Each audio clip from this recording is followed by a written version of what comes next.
I have so much gratitude because during this past few months, this past few months, for anybody who's listening, everybody, almost everybody has been discombobulated. And the world needs recovery right now.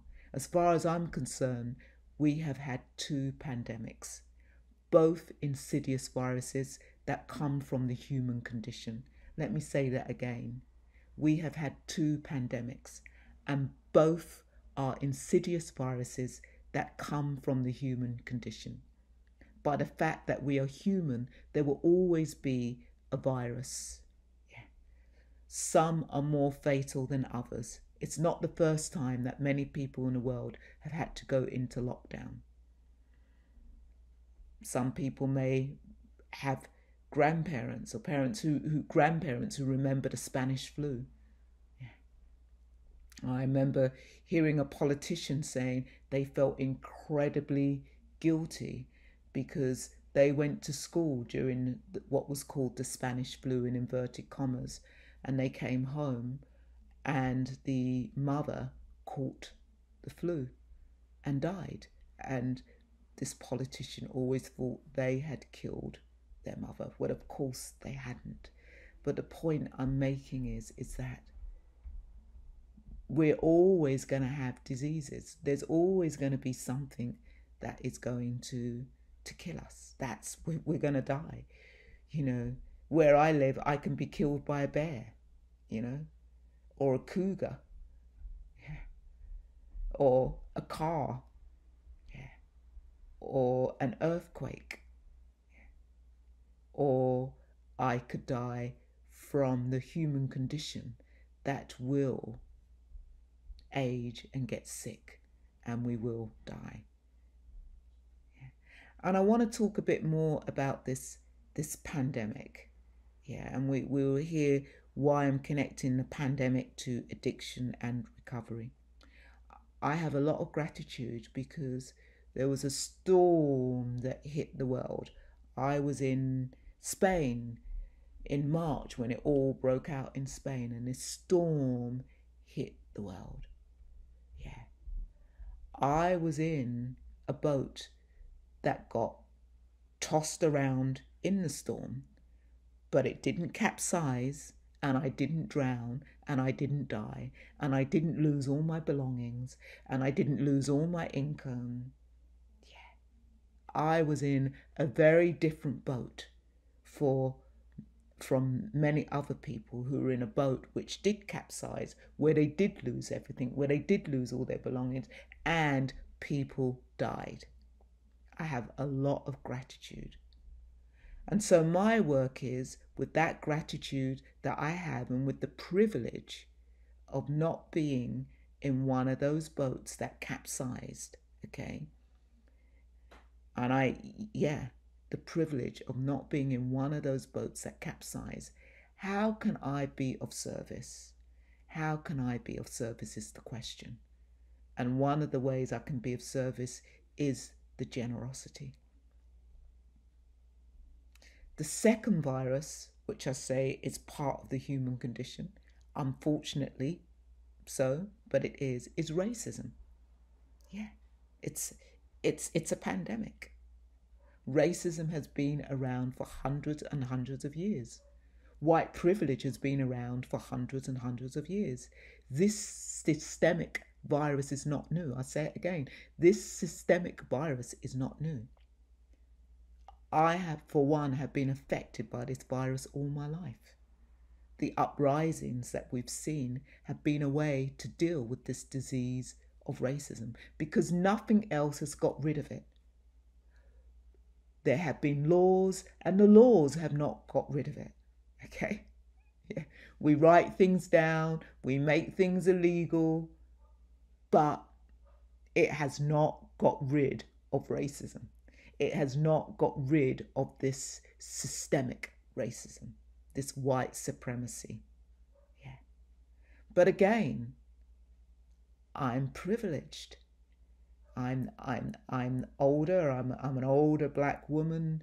You know, I lived somewhere where it's quite peaceful. Oh yeah, we have our racism, we have our racism towards black people and towards the indigenous people, but I'm still in a different boat from those of you who perhaps who are living in inner cities. Yeah. And I have a lot of gratitude, and what can I do with this privilege? And the reason why I'm connecting these pandemics to addiction is because of fear. When there's a lot of fear drives people to addiction, just as craving drives people to addiction. In fact, when we have fear, it's so discombobulating that we want to turn away from the fear that actually activates the craving. Yeah. But let's talk about this first. There is a lot of fear in society. Okay, a lot of fear. Non-white people are angry, frustrated, and many of us are committed to finding an end to this virus. Okay. And I say many of us because not all. I use the term non-white people to be inclusive, because not everybody identifies as black or brown or person of color. So, yeah, there are many non-white people who are angry and frustrated. Many black mothers who are scared for their children on the streets, wondering if their children will come home at night. Yeah. How many of you are in this boat? How many of you? How many of you are in the boat that you have to teach your children how to speak to the police, and you have to tell your children actually the police might not even protect you. Okay? How many of you are in that boat? Yeah. Yes, and many white people are afraid too. Scared of being accused of white fragility, scared of being told they are addicted to their white privilege. Yeah. Oh, yeah. Many people addicted to their white privilege. Yeah.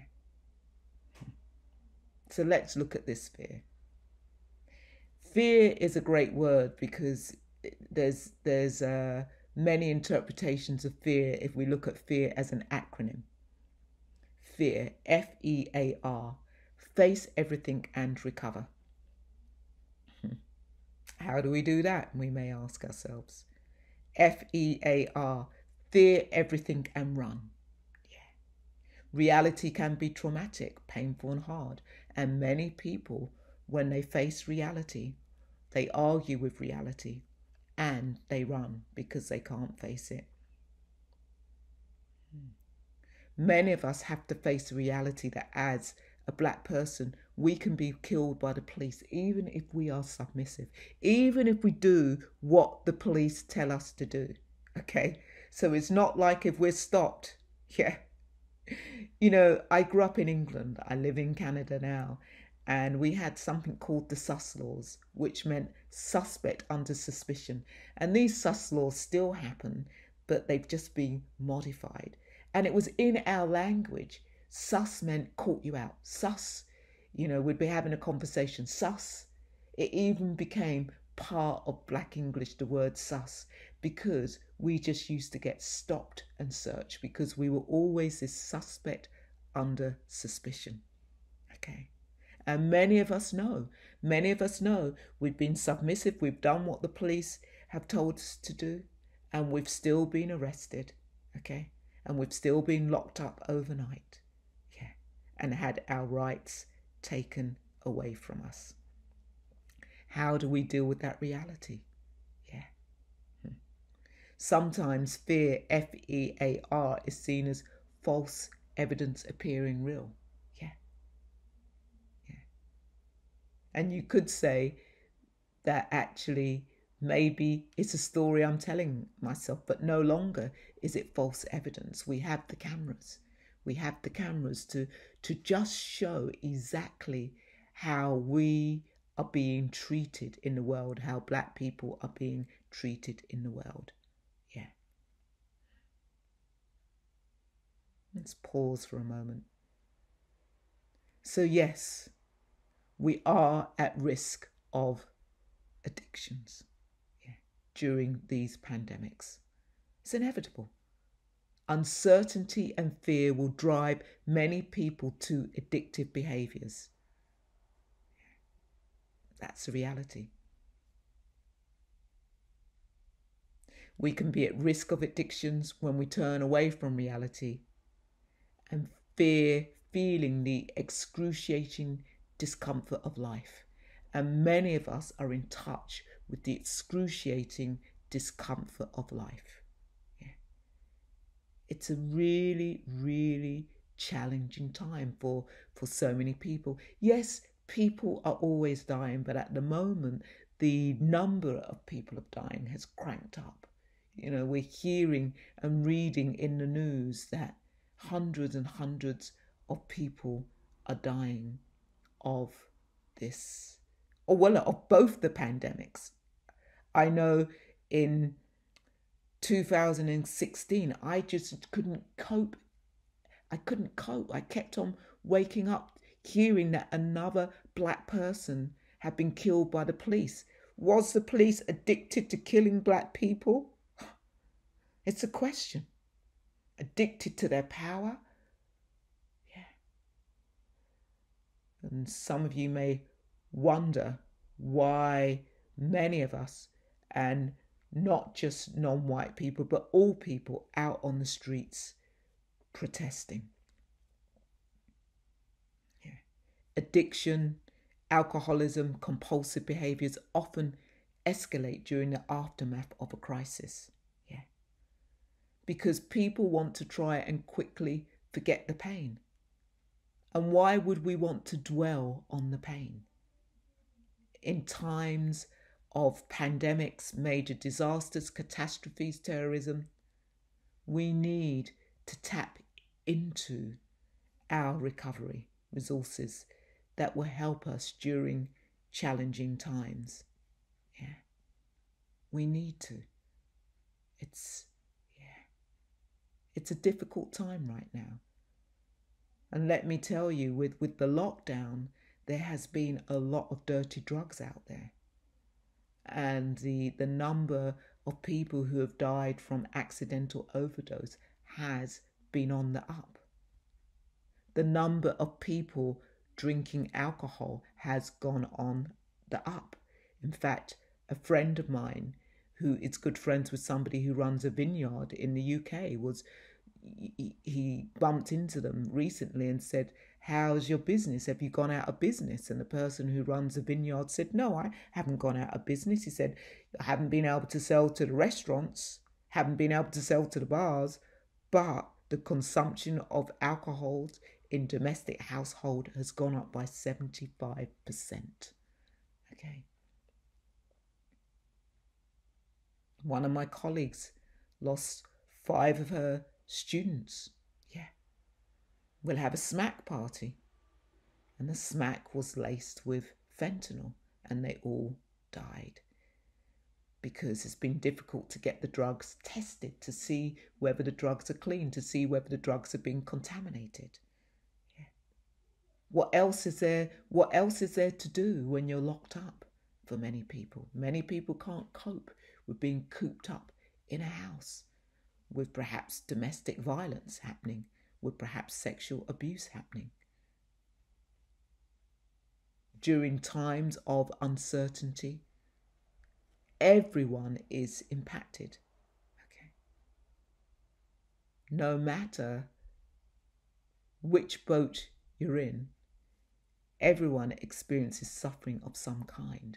But we know that actually there are some people where that suffering is catastrophic. Yeah. And suffering is the first noble truth. And no one can escape that. Even I can't. Even though I can sit here and say I'm privileged. I was in a different boat during the 2 pandemics, and my boat is still riding the worldly winds. Yeah, the worldly winds. I am still going to have to face suffering. Yeah.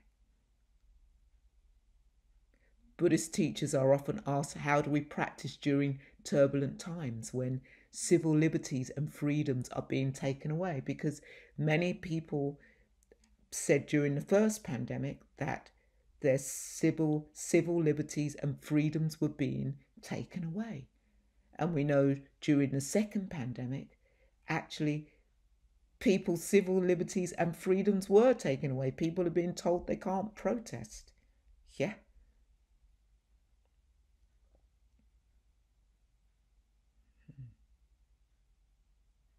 Yeah. And also we have to remember that while some of us may have had our civil liberties and freedoms taken away, or think we've had our civil liberties and freedoms taken away, there are other people who think they have gained some freedom and civil liberties. Yeah. That some of these people were perhaps angry when the government of their choice was not in power. Yeah. That actually, we can look around the world and just see who is in power right now. Yeah. And many of us are angry with who is in power. And many of us are angry because some of the people who are in power right now have most definitely taken away some of our freedoms and civil liberties. But for some people who resonate with the people in power right now really think that they have more freedoms and civil liberties. The point I'm making is that we talk about views in Buddhism, and views can really trip us up, and views can really activate us and trigger us into this vicious cycle of addiction.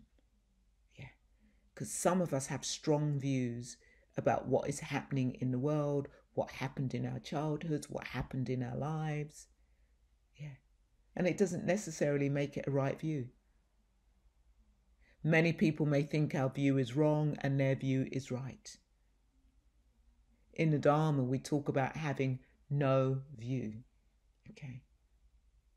So I'm not saying that these viruses don't exist, that racism doesn't exist. I'm not saying that, because we have to quote Dogen here.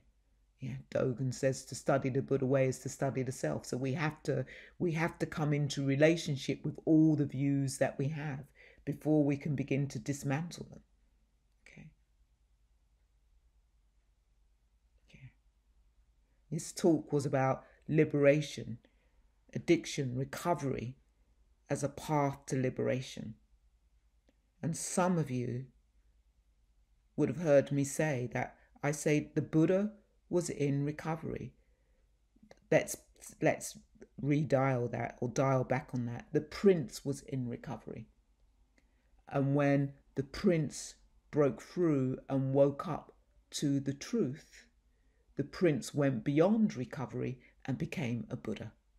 Yeah.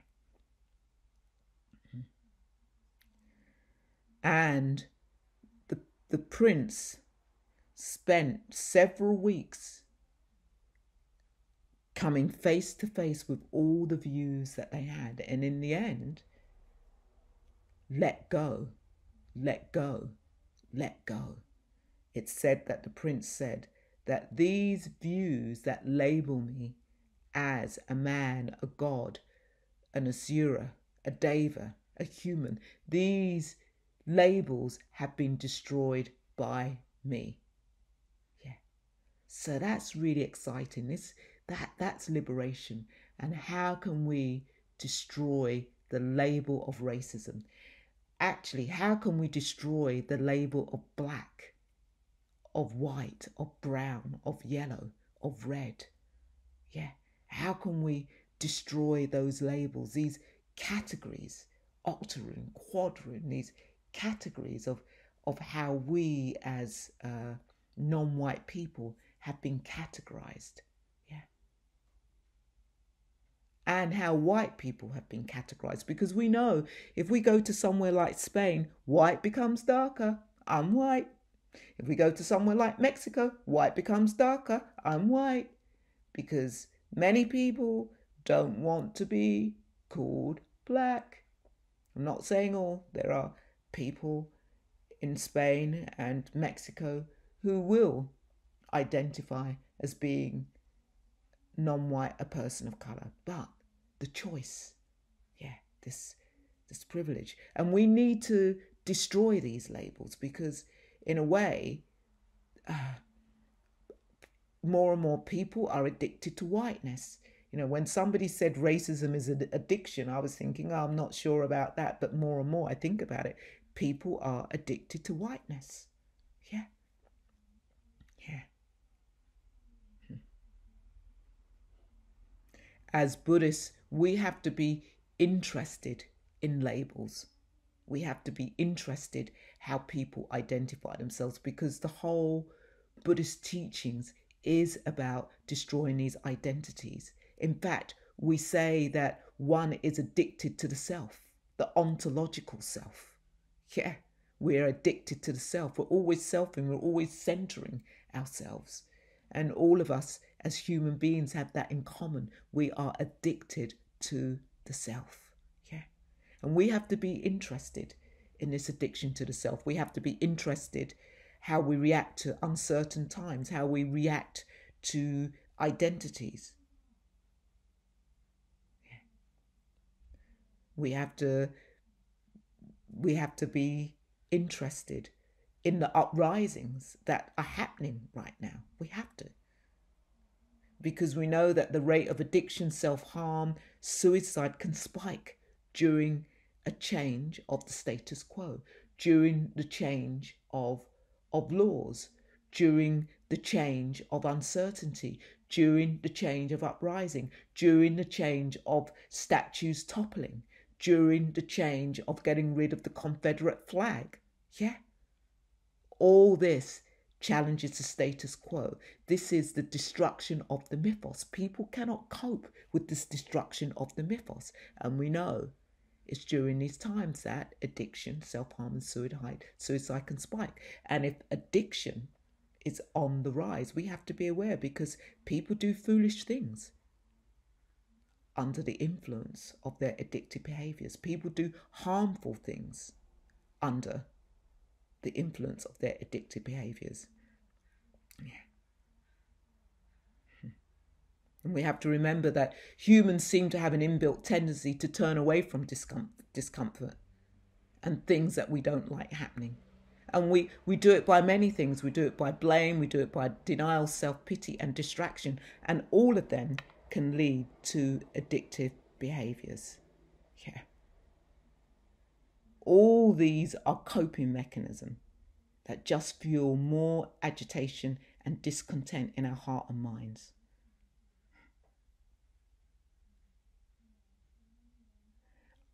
I don't have a definitive answer of how to practice, but I do know that using uncertainty as an excuse to pick up a substance or distraction of our choice will not make things better in the long term.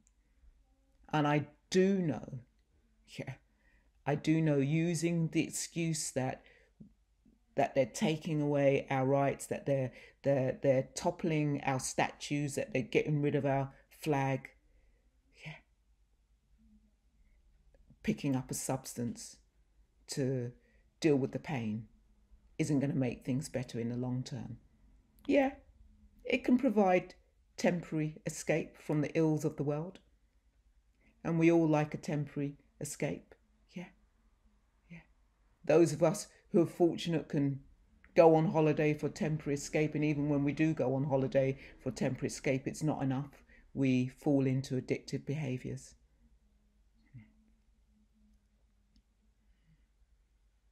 Yeah. At some point, we have to face our reality. We have to face what's going on out there in the world and inside here, because the revolution takes place here. How painful we may receive reality, the revolution has to start here in the body. That's where it has to start. Yeah. These uncertain times, this time of the uprisings, is an opportunity for all of us to cultivate self-compassion, When we truly touch compassion in ourselves, we will touch the compassion of everybody else in the world. This is the time for us to cultivate compassion. When we step off our cushions into the world, whether we protest, I don't want to call them protests right now, they're uprisings, or whether we march, we can still have compassion. We can still be motivated from a place of loving kindness and compassion when we take part in these uprisings.